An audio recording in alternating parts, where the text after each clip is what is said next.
Okay, There we go. Hello, hello. we're live with Real Life Lounge, real topics, real talk. I'm Heidi Fish. I'm Brian Fish. We're on episode 12 already, and we're going to take a little shift this week as we go into kind of a new series where it was brought on by one of our viewers, right? Yeah, Melissa sent us a message and said, "Can you tell us more about what your life looks like as a homeschool family?" Yeah. So we have quite a few new viewers, which is super exciting. So just to give you a little quick background, Maggie and Matt Martin, the other half of Real Life Learning Co., they started homeschooling kind of with the pandemic as well, but because their kids are younger, they've never been in public school. Whereas we started homeschooling fall of 2020. We got like 2 months into the school year and pulled our girls out. So we're not a family that has homeschooled our whole lives, which we're hoping to have some guests on this month so you can get some different perspectives, not just ours and the Martins. So, yeah. To answer the question, what does homeschool life look like? The answer is it depends. Because there's so many factors. How many kids do you have? How old are they? What are your work circumstances? What's your home, like all the things. So every homeschool family is going to look a little different, but I think we're going to give you a little peek into what our life looks like, maybe how our life has changed, how we, homeschool has affected us, and just give you a little peek under the hood, at least our situation. Again, to say like, no two families are alike. Well, that's kind of the beauty of it, is that it allows you to have this freedom to create a life of your design. And so whether your kids are in activities or you decide to just mostly be home-based, if you want them in co-ops, if you are both working, if only one of you is working, if you're, however it looks, there's a lot of flexibility in having that work for you. So when we first started homeschooling in fall of 2020, Brian was working out of the house. And I was at home with the kids. But I will preface that before we started homeschooling, I would always look at homeschool families and say, good for you, that's great. Never me. Not in a million years. Yeah. I just have always been very like driven and career and goal oriented. And the thought of being a full-time like stay-at-home mom and also schooling and having to have the patience and spending all that time with them was very unappealing. I actually would say the line, I'm all about quality over quantity with the amount of time I spend with my kids. And I mean, I really kind of swallow those words now. I love how much time we get to spend with our girls. And we do create ways of having time away from them and separation, which we probably don't have time to get into all of this today. There's so much to talk about. Yeah. But just know, like, whether you like think it would be really fun or it kind of terrifies you, but you're interested, like you can absolutely do it. And it can be very much what you want it to be. Yeah. So when we first started, sorry, something in my eye, and I was home by myself doing it, it was much harder. I will say that. And I think too, when I first started, I was basically trying to recreate school at home. And so I tried to take on way more curriculum. I was trying to teach the girls 5-6 hours a day. Subjects. And it was hard. It was very straining on my emotional well-being. But we've evolved so much in our homeschool journey and what we look at as learning and how much time we spend doing it. So now we probably homeschool more like 2 hours a day. There are a couple great books. We haven't read either of them, but I thought I'd throw them out there. There is a 4-hour school day. So if you ever heard of like the 4-hour work day, or is it work week? Work day? 4-hour homeschool day. No, I know what I was talking about, the work one. There's the 4-hour work week. It's week? Yeah. Okay.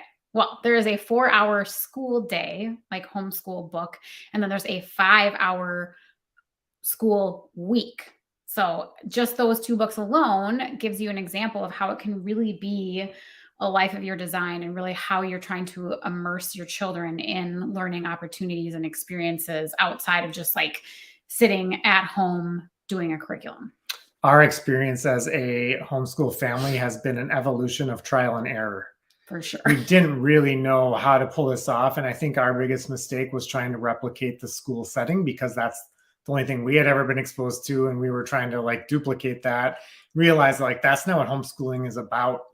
So as we continually try to like figure out what works best for our family, it's been us changing it up all the time. Mm-hmm. And we let the girls be a big factor in figuring that out with us of like, so what's actually a way to start the day that makes sense for everyone?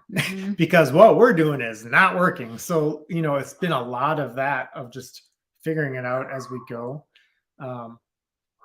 So that you mentioned in the mornings, we were having this challenge in the morning that we were all trying to get ready at the same time. Like Brian and I were trying to get ourselves ready for the day, and the girls were asking us questions and needed help with things.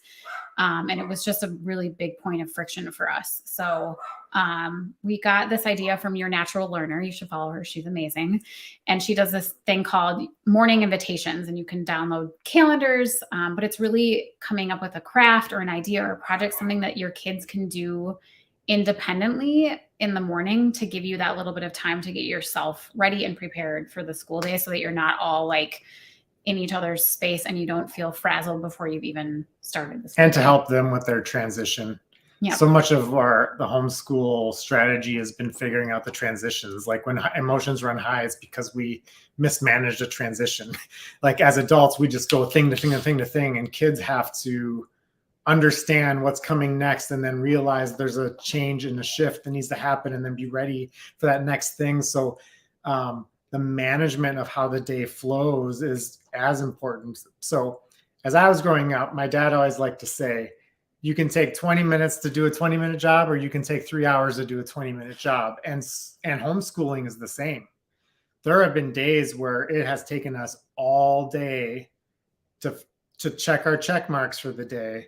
And there's been other days where it's like, boom, boom, boom, we're done, in no time at all, because it was all going smoothly. Everybody was on point and it worked. As we know, like not every day is the same. So that's one of the things that we've really experienced in this is kind of how do we manage the days and then be okay with it. I think that, one of our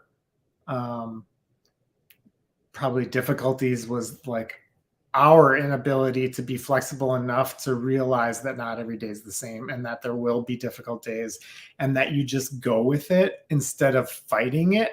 So that's been one of the big things for us. Well, I think that also kind of goes back to our programming and our fears, right? Of like kind of the rigor myth that we were talking about last month, that like if we didn't check all the boxes for the week, or we got behind in a curriculum, we're worried that we weren't setting our girls up for success. And, there's some of those fears that come up, and we've just really learned that so much of life and setting them up for success is not about checking their curriculum boxes. Yeah.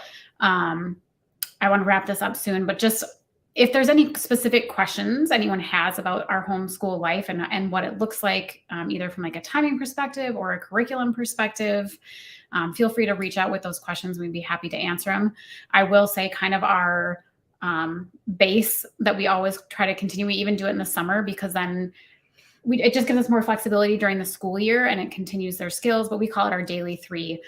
We have them do math, we have them read, and we have them journal. So they're working on their writing and building their growth mindset. So that's kind of our daily 3 that we continue. We have other curriculums that we build on top of that, but those are our main 3 things. And then if we can go out and have adventures and learn as a family, we realize that that's where the magic's really at. So so much of the homeschooling is being resourceful enough to find some of the curriculums out there, and we've done a lot of trial and error with that. There are a lot of curriculums. We'll get into that maybe on one of the next episodes of like how do you know what to teach, what are you going to use as your resources, and again, trial and error on our part.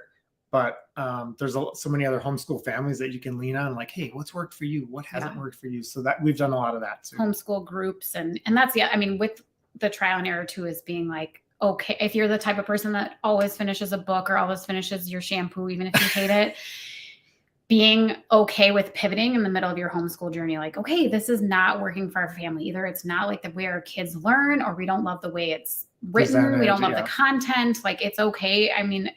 Most curriculum is fairly affordable, and it's just being like, all right, it's a sunk cost. We're going to move on to something else that feels better for our family. So we'll follow this topic along for the next couple of weeks, maybe 2-3 weeks, and keep talking about like, what does the homeschool life look like? So we're just getting a little bit started today, but thanks for that suggestion. That's what we're looking for in these episodes. So this was episode 12 as we keep chugging along this year of bringing you this content on Real Life Lounge. Yes. Real topics, real talk. Have a great day, everyone. Thanks for your feedback and follows and likes and comments. Bye.